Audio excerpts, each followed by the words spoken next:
नमस्कार दोस्तों, अपनी पाठशाला में आपका स्वागत है। आज हम पास्ट टेंस के पहले स्वरूप को पढ़ेंगे जिसका नाम है द सिंपल पास्ट टेंस। ठीक है, तो इसे समझने के लिए सबसे पहले हमें ये पता लगाना पड़ेगा कि यहाँ पर हेल्पिंग वर्ब के लिए किसका उपयोग होता है और मेन वर्ब को क्या लगाया जाता है। तो चलिए सबसे पहले हम थोड़ा सा समझ लेते हैं। जैसा कि आप सामने देख सकते हो, लिखा हुआ है द सिंपल पास्ट टेंस यानी सादा भूतकाल। यहाँ छपा हुआ है टू बी का रूप। ठीक है, टू बी के रूप के लिए हम देख सकते हैं कि वर्तमान के अंदर एम इज आर आता था, जबकि भूतकाल में देखो यहाँ पे लिखा हुआ है सादा भूतकाल यानी सादा भूतकाल के अंदर वॉज आएगा। सादा वर्तमान काल के अंदर बहुवचन के रूप में आर आता था और सादा भूतकाल के अंदर बहुवचन के रूप में वर आएगा। यानी एक वचन हो तो वॉज लगाइए और बहुवचन हो तो वर लगाइए। ठीक है, चलिए थोड़ा सा और देख लेते हैं। यहाँ पे छपा हुआ है टू हैव का रूप। लिखा हुआ है सादा वर्तमान काल में टू हैव के लिए हैव या हैज आता था, लेकिन सादा भूतकाल में हैव या हैज की जगह हैड आएगा और बहुवचन में हैव आता था, लेकिन यहाँ भी सादा भूतकाल में हैड आएगा। यदि हम टू डू के रूप के बारे में बात करें तो वर्तमान के लिए डू या डज आता था, लेकिन भूतकाल के अंदर डिड आएगा। ध्यान दीजिएगा, हेल्पिंग वर्ब के रूप में वॉज या वर, हैड आएगा और डिड आएगा। ठीक है, तो चलिए हम कुछ उदाहरण देख लेते हैं। पहला उदाहरण कुछ इस प्रकार है। यदि वाक्य सादा वर्तमान काल का हो तो लिखा होगा शीतल कुक्स फूड। ध्यान दीजिएगा, सादा वर्तमान काल के अंदर ये जो मेन क्रियापद है कुक, उसको ऐसी आई एस लगता है यदि कर्ता कोई लड़की हो, कोई लड़का हो या इट हो। जबकि सादा भूतकाल के अंदर शीतल का शीतल, ये जो कुक्स लिखा है इसका सेकंड फॉर्म हो जाएगा कुकड हो जाएगा, यानी कुक का सेकंड फॉर्म होता है कुकड और फूड का फूड हो जाएगा। उसी प्रकार दूसरा उदाहरण देख लेते हैं। लिखा हुआ है रतन राइट्स अ लेटर। यहाँ भी एस लगा हुआ है क्योंकि रतन एक लड़का है। ये सादा वर्तमान काल का वाक्य है, लेकिन यदि वाक्य भूतकाल का हो तो रतन का रतन रहेगा, राइट्स का हो जाएगा रॉट, अ लेटर का अ लेटर। इस प्रकार सादा वर्तमान काल के वाक्य को सादा भूतकाल में बदला जा सकता है। सिर्फ आपको क्रियापद का सेकंड फॉर्म लिखना होगा। ध्यान दीजिएगा, ये सेकंड फॉर्म है वर्ब का। तो चलिए कुछ और रूप देख लेते हैं। यहाँ कुछ लिखा हुआ है यदि क्रियापद का मूल रूप, ठीक है, को ईडी लगाया जाए। सुनिएगा, यदि क्रियापद के मूल रूप को ईडी लगाया जाए तो वो भूतकाल के रूप में बदल जाता है।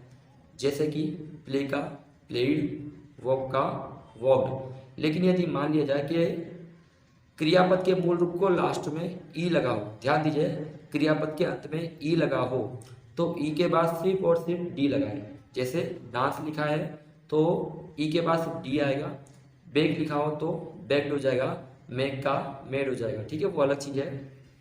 यदि क्रियापद के अंत में व्यंजन हो, ठीक है, प्लस वाई हो, यानी वाई से पहले, यहाँ देख सकते हो वाई से पहले आर लिखा हुआ है, आर एक व्यंजन है, तब हम वाई को हटाकर आई ई डी लिख देंगे तो मैरी का हो जाएगा मैरिड, कैरी का हो जाएगा कैरिड। इस प्रकार हम सेकंड फॉर्म लिख सकते हैं।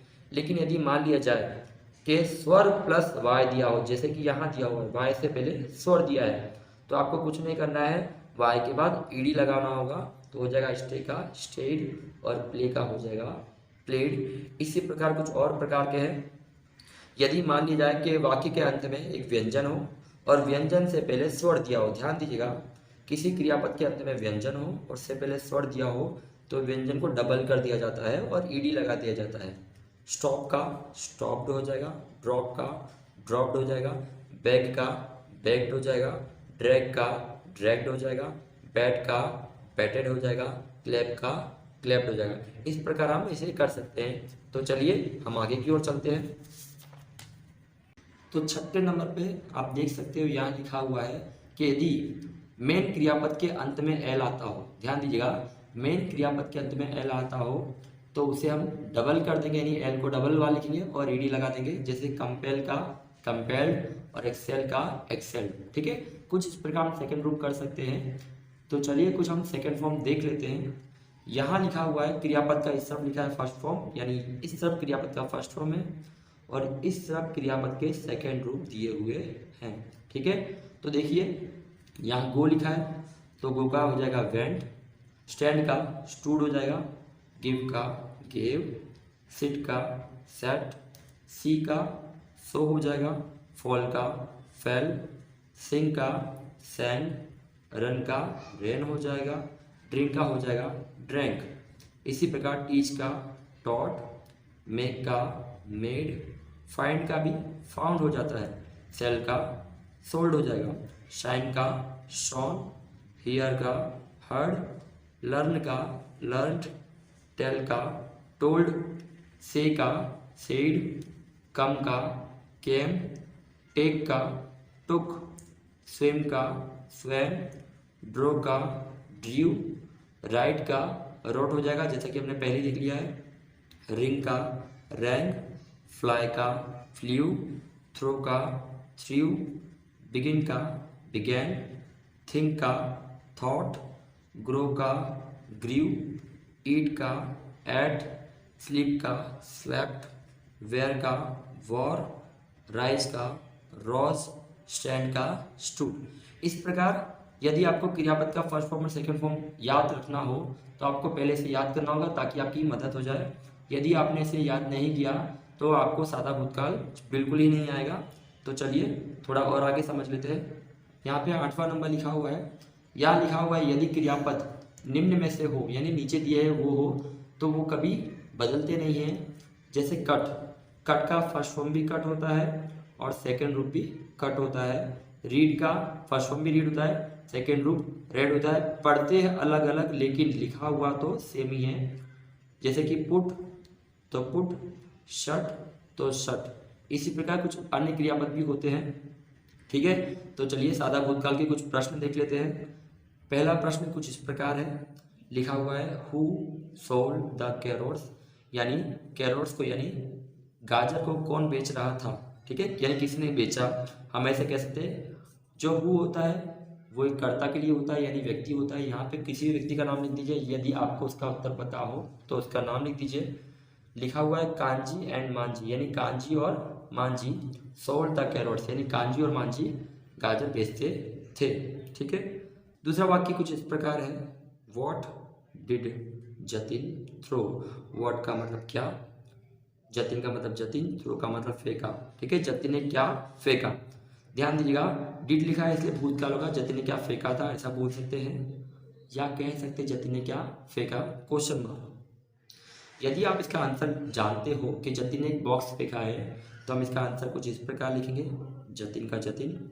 ये जो थ्रो लिखा है थ्रो का थ्रू कर देंगे। क्यों, क्योंकि जब उत्तर लिखते हो तो डिड नहीं आएगा, और यदि प्रश्न में डिड हो और हमें आंसर लिखना हो तो हम क्रियापद के मेन क्रियापद का सेकंड फॉर्म लिखेंगे। तो थ्रो का हो जाएगा थ्रू। ठीक है, उसने बॉक्स फेंका तो लिख देंगे अ box, Jatin through a box. ठीक है, चलिए तो अगला प्रश्न देख लेते हैं। अगला प्रश्न कुछ इस प्रकार है, where did you keep your purse. आपने आपका पर्स कहाँ संभाल कर रखा है। वेयर का मतलब कहाँ, यू यानी आपने, कीप यानी संभाला, योर पर्स यानी आपका पर्स। आपने आपका पर्स कहाँ संभाल के रखा है।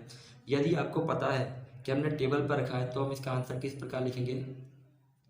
सबसे पहले यू यानी आंसर लिखेंगे तो आई हो जाएगा। कीप का सेकंड फॉर्म केप्ट हो जाएगा, आई कीप का केप्ट। योर का मतलब माय हो जाएगा, पर्स का पर्स हो जाएगा ऑन द टेबल। मैंने अपना पर्स टेबल पर रखा है। ठीक है, यानी संभाल का टेबल पर रखा है। इसका आंसर कुछ इस प्रकार होगा। तो चलिए कुछ और प्रश्न देख लेते हैं। लिखा हुआ है व्हेन डिड दे गो। ठीक है, व्हेन का मतलब कब, दे का मतलब वे लोग, गो का मतलब गए। वे लोग कब गए।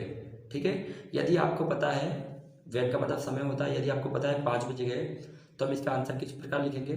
सबसे पहले दे का दे आ जाएगा, यानी सबसे पहले कर्ता आता है।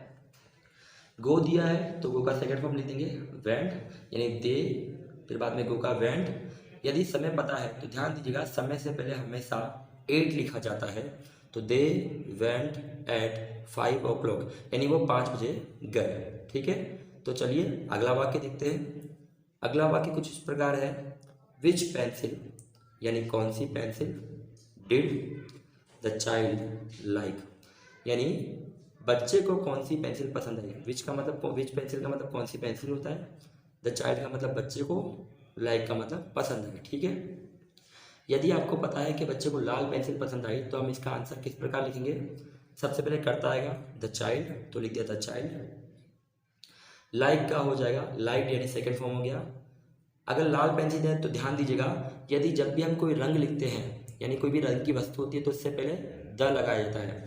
तो हम लिखेंगे द रेड पेंसिल, यानी बच्चे को लाल पेंसिल पसंद आई, कुछ इस प्रकार लिखते हैं। ठीक है, तो चलिए अगला वाक्य लिखते हैं। अगला वाक्य कुछ इस प्रकार है, हाउ मच वाटर यानी कितना पानी, डिड दे ड्रिंक यानी दे का मतलब उन्होंने, ड्रिंक का मतलब पिया, उन्होंने कितना पानी पिया। यदि आपको पता है कि उन्होंने 2 गिलास पानी पिया तो आप इसका आंसर किस प्रकार लिखोगे। सबसे पहले करता आएगा दे, ड्रिंक का हो जाएगा ड्रैंक क्योंकि सेकंड फॉर्म आएगा, 2 ग्लासेस ऑफ वाटर यानी पानी के 2 गिलास पिए, उन्होंने पानी के 2 गिलास पिए। ठीक है, यानी 2 गिलास पानी पिया, हम इस प्रकार बोल सकते हैं। तो हम अगले वीडियो में इसकी कुछ एक्सरसाइज को देखेंगे।